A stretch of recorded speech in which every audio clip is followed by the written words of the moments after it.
नमस्कार, जी पंजाब हरियाणा हिमाचल आप देख रहे हैं। मैं हूं आपके साथ परमीत कौर वालिया। बुलेटिन की शुरुआत करेंगे अहम खबरों के साथ। किसान आंदोलन को पूरी तरह से राजनीतिक रूप से चलाया जा रहा है। आपको बता दें कि ये कहना है हरियाणा के कृषि मंत्री जेपी दलाल का। उन्होंने कहा है कि किसान आंदोलन में किसान नहीं है, बल्कि किसान तो अपने खेत में काम कर रहा है। इस आंदोलन में या तो कुछ राजनीतिक दलों के लोग शामिल हैं या फिर झंडे वाले लोग हैं। उन्होंने कहा है कि इस आंदोलन के चलते हरियाणा सरकार को भी काफी नुकसान हुआ है और व्यापारियों को भी हुआ है। कृषि मंत्री ने कहा है कि हरियाणा सरकार ने किसानों को लेकर कई योजनाएं चलाई हैं जो किसानों के लिए वरदान साबित हुई। कृषि मंत्री जेपी दलाल नारनौल के पंचायत भवन में ग्रीवेंस कमेटी की बैठक करने पहुंचे थे, जहां उन्होंने 11 में से 8 मामलों का निपटारा मौके पर ही कर दिया और बाकियों के समाधान के लिए अधिकारियों को दिशा निर्देश दिए। पहली बात तो ये, इस आंदोलन को आप किसान नेताओं का आंदोलन कहें। किसान अपने खेत में व्यस्त हैं। कुछ पार्टी के कार्यकर्ता, कुछ लाल झंडे वाले किसान का नाम लेकर आंदोलन करते हैं। आम किसान जो है इस आंदोलन से नहीं जुड़ा हुआ, और ये जो आंदोलनकारी हैं इनकी लड़ाई किसान हितों से समझने का कोई मतलब नहीं है। कुर्सी की लड़ाई है, राजनीतिक लड़ाई है, वो कर रहे हैं, लेकिन किसान के हित की बात जो है स्वतः सरकार करती है। हमारी सरकार आने के बाद जितनी व्यवस्था पानी की है, बच्चा मानता है कि शायद 6-7 साल में जो नहरी पानी आया है, भूजल को ऊपर लाने के लिए, दोहान नदी के लिए रिचार्जिंग के लिए स्कीम आई है, और माइक्रो इरिगेशन के लिए 85% हम सब्सिडी लेके आए हैं। मिकाडा के अलग से विभाग बनाया है, बॉन्ड अथॉरिटी हमने बनाई है। तो इतने किसान हितैषी काम किए हैं जो पहले कभी नहीं हुए। केंद्रीय वित्त मंत्री ने हरियाणा के बिजली निगम के मॉडल की सराहना करते हुए कहा कि इस मॉडल को हर राज्य और केंद्र को अपनाना चाहिए। ये जानकारी हरियाणा के बिजली मंत्री रणजीत सिंह चौटाला ने साझा की और इसे बहुत गर्व की बात बताया। रणजीत सिंह चौटाला ने बताया कि सभी अधिकारियों से सुझाव लिए जाएंगे, हर महीने एक सुझाव लागू करेंगे। वहीं बकाया बिल की वजह से जिनके कनेक्शन काटे गए, उन्हें 25% बिल जमा करके किश्तें बनवाने को कहा गया है। इससे उनके कनेक्शन शुरू कर दिए जाएंगे। साथ ही बारिश और आंधी में पोल टूटने की समस्या से निपटने के लिए भी काम किया जा रहा है। साथ ही ये कहा कि ठीक काम नहीं करने वाले एसई, डीईओ और जेई समेत 150 लोगों पर कार्रवाई की जाएगी। वहीं जेल विभाग पर जानकारी देते हुए जेल मंत्री ने कहा कि गुरुग्राम और फरीदाबाद में ओपन जेल बना रहे हैं और नूह की जेल की ओपनिंग अगले सप्ताह कर रहे हैं। जेलों में नई भर्तियां जल्द की जाएंगी। साथ ही कैदियों के जेल में ही इलाज के लिए मेडिकल इंफ्रास्ट्रक्चर भी बनाया जाएगा।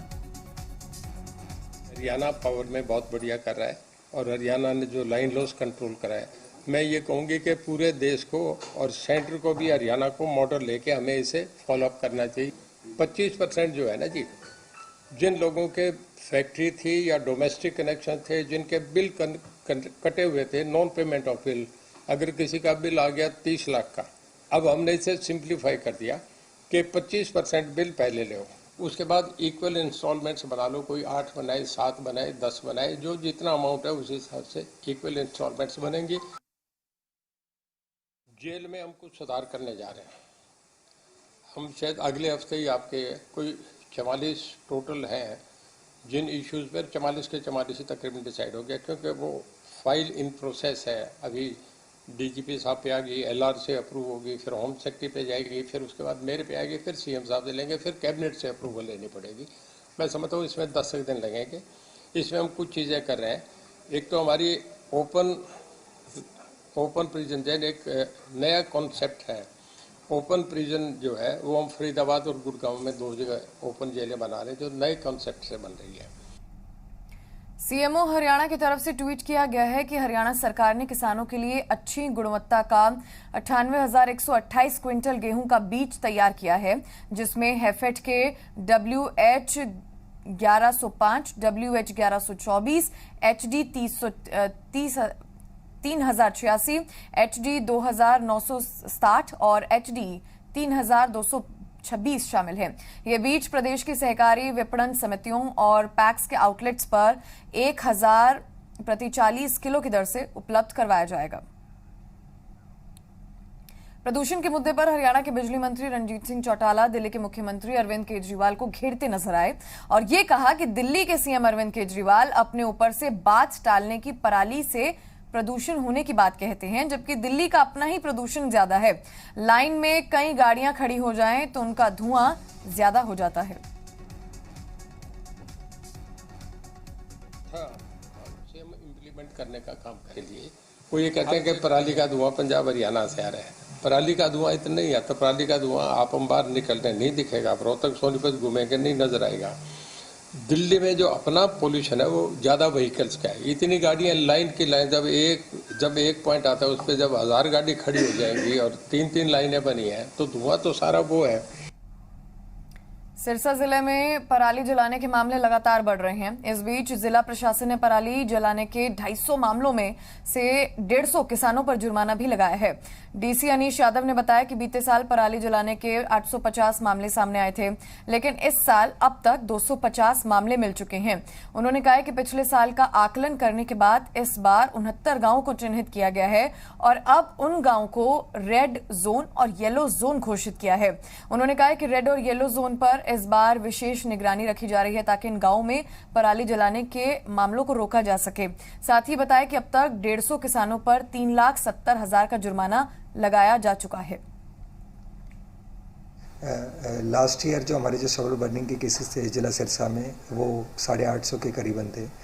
इस साल ये फिगर 250 के करीब है जो हमारे पास सैटेलाइट के माध्यम से हर से उपलब्ध हुई है। इसमें हमारी तरफ से जो रेड और येलो जोन जो चयनित करे गए थे, जहाँ पे लास्ट ईयर उन गाँवों में ज़्यादा सॉइल बर्निंग के केसेस आइडेंटिफाई हुए थे, वहाँ पे टोटल जो ज़िले में 79 ऐसे गाँव की संख्या थी। वहाँ पे हमारे द्वारा ग्राम सचिव और ग्राम पटवारी दोनों को नोडल ऑफिसर्स नियुक्त करा गया था। गोहाना में पराली जलाने के मामले लगातार सामने आ रहे हैं। फसल के अवशेष जलाने के 12 मामले सामने आए हैं। अब कृषि विभाग ने 4 किसानों पर 2,500 रुपए के हिसाब से जुर्माना भी लगाया है। कृषि विभाग के अधिकारी राजेंद्र ने बताया है कि किसानों से धान के अवशेष और पराली न जलाने को लेकर लगातार जागरूक किया जा रहा है। इसके साथ ही कृषि विभाग, पटवारी और ग्राम सचिव की टीमों को भी ग्रामीण स्तर पर लगाया गया है। तो हमारा तो किसान भाइयों से यही आग्रह है कि भाई ये गलत है। पहले के वातावरण के साथ साथ हमारी मिट्टी के साथ भी एक खिलवाड़ है, तो किसान भाई ऐसा न करें और कोशिश करें कि हम तो दूसरे कृषि यंत्रों के माध्यम से इस चीज का निपटारा करें। तो 12 मामले आए गोहाना में? हाँ, टोटल 12 आए हैं। उनमें से 3-4 जगह जहाँ ज्यादा आगजनी घटना थी पूरे उसमें, तो वहाँ फाइन लगाया गया। कांग्रेस नेता सलमान खुर्शीद की लिखी किताब को लेकर अनिल विज ने कहा कि उन्होंने वही लिखा है जो कांग्रेस ने अभी तक पढ़ाया है। कांग्रेस ने धर्म के नाम पर देश का बंटवारा करवाया और 84 में दंगे करवाए। विज ने कहा कि कांग्रेसी नेता सेक्युलरिज्म के कुर्ते डालकर लोगों को ज्ञान बांटते हैं और राजनीति करते हैं। सलमान खुर्शीद ने अपनी किताब में भी लिखा है जो इतने सालों से कांग्रेस ने उनको पढ़ाया है। जो इनकी सोच रही है, कांग्रेस पार्टी एक सांप्रदायिक पार्टी है। संप्रदाय के आधार पर, धर्म के आधार पर इन्होंने देश का बंटवारा करवाया। अखिल भारतीय पीठासीन अधिकारियों के सम्मेलन में शिरकत के लिए लोकसभा अध्यक्ष ओम बिरला का शिमला पहुंचने पर पारंपरिक तरीके से स्वागत किया गया। लोकसभा स्पीकर ने कहा कि शिमला अपने सौंदर्य और साफ आबो हवा के लिए दुनिया में अपनी पहचान बना चुका है। उन्होंने सम्मेलन को लेकर भी अपनी बात रखी। सम्मेलन में लोकसभा अध्यक्ष ओम बिरला मुख्य अतिथि के तौर पर शामिल हो रहे हैं, जबकि प्रधानमंत्री मोदी वर्चुअल माध्यम से सम्मेलन का उद्घाटन करेंगे। समारोह में 36 राज्यों के विधानसभाओं, विधान परिषदों के पीठासीन अधिकारी, उपाध्यक्ष और प्रधान सचिव भाग ले रहे हैं। हिमाचल विधानसभा में अखिल भारतीय पीठासीन अधिकारियों का 7वां सम्मेलन 19 नवंबर तक चलेगा। और इस शिमला पीठासीन अधिकारियों का शताब्दी वर्ष होने पर सम्मेलन है। यहाँ पीठासीन अधिकारी बैठकर चर्चा करेंगे, संवाद करेंगे किस तरीके से लोकतंत्र और सशक्त हो, विधायिका संस्थाएं जनता के प्रति और जवाबदेही हो और इन संस्थाओं के माध्यम से किस तरीके से देश और प्रदेश की जनता का कल्याण हो, इस पर व्यापक विचार विमर्श होगा। हिमाचल के मुख्यमंत्री जयराम ठाकुर ने आगामी विधानसभा चुनाव को लेकर बड़ा दावा किया है। जयराम ठाकुर ने कहा है कि मिशन रिपीट की चिंता हम पर छोड़ दें, विधानसभा चुनाव का फाइनल हम ही जीतेंगे। सीएम ने कांग्रेस के जन जागरण अभियान को लेकर भी चुटकी ली। साथ ही बताया कि 27 दिसंबर को प्रदेश सरकार का 4 साल का कार्यकाल पूरा होने पर बड़ा कार्यक्रम करने की रूपरेखा तैयार की जा रही है, जिसकी प्रपोजल तैयार करके पीएमओ को भेजी गई है। नए जिलों के मुद्दे पर सीएम ने कहा कि इस पर सहानुभूति पूर्वक विचार किया जाएगा। ये भी देखा जाएगा कि कहां कितना किया जा सकता है।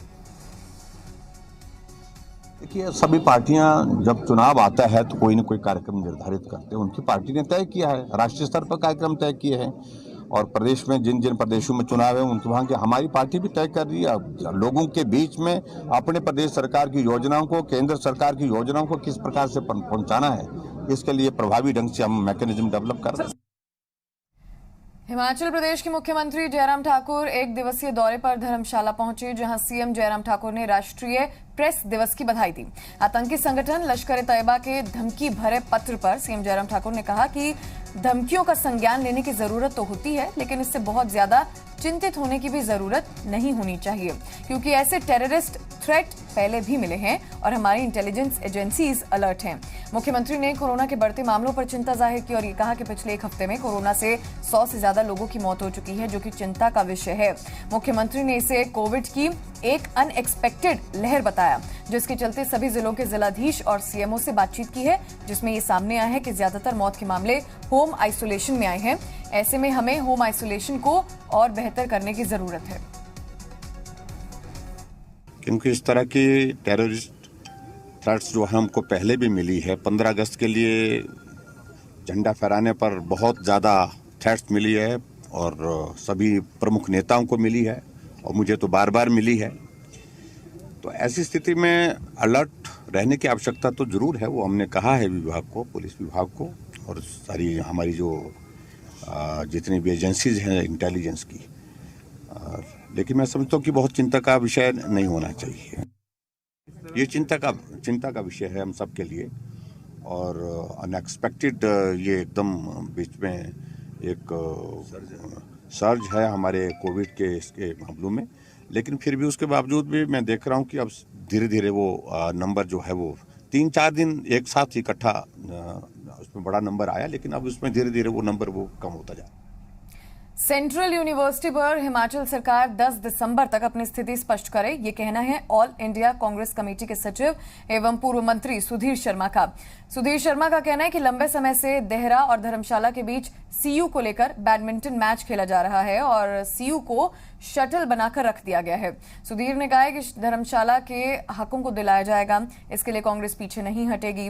धर्मशाला रोपवे को लेकर सुधीर ने कहा कि जब पूर्व कांग्रेस सरकार इसे लेकर आई थी उस समय 1.5 साल में इसे शुरू करने का लक्ष्य रखा गया था, लेकिन वर्तमान सरकार ने पूर्व सरकार का प्रोजेक्ट होने के चलते रोपवे को लटकाए रखा। इस दौरान उन्होंने अभिनेत्री कंगना रनौत पर भी उनके बयान को लेकर निशाना साधा। तो बच्चों को शक्ति हेल्पलाइन के माध्यम से कोरोना से बचाव के लिए जो है वो सभी बच्चों को एक किट जो है वो दी जाएगी। उसकी जानकारी के लिए सभी जो लोग हैं उनको इधर बुलाया गया था और उनके साथ चर्चा की है। साथ ही जो जन जागरण अभियान कांग्रेस का चल रहा है उसका एक कार्यक्रम कल इधर रखा हुआ है वार्ड नंबर 14 में, तो उसके लिए भी सभी लोगों को कहा है कि उसका हिस्सा बने। बात करेंगे ऊना की, जहां कुटलैहड़ विधानसभा में कांग्रेस की जन जागरण यात्रा की शुरुआत हो गई है। कांग्रेस प्रदेश अध्यक्ष कुलदीप राठौर ने बंगाणा के धुंधला पंचायत के जमासनी माता मंदिर के प्रांगण से पदयात्रा का शुभारंभ किया। कुलदीप राठौर ने बताया कि राज्य में महंगाई, भ्रष्टाचार, बेरोजगारी और नशे के खिलाफ लोगों को जागरूक करने के लिए पदयात्रा शुरू की है।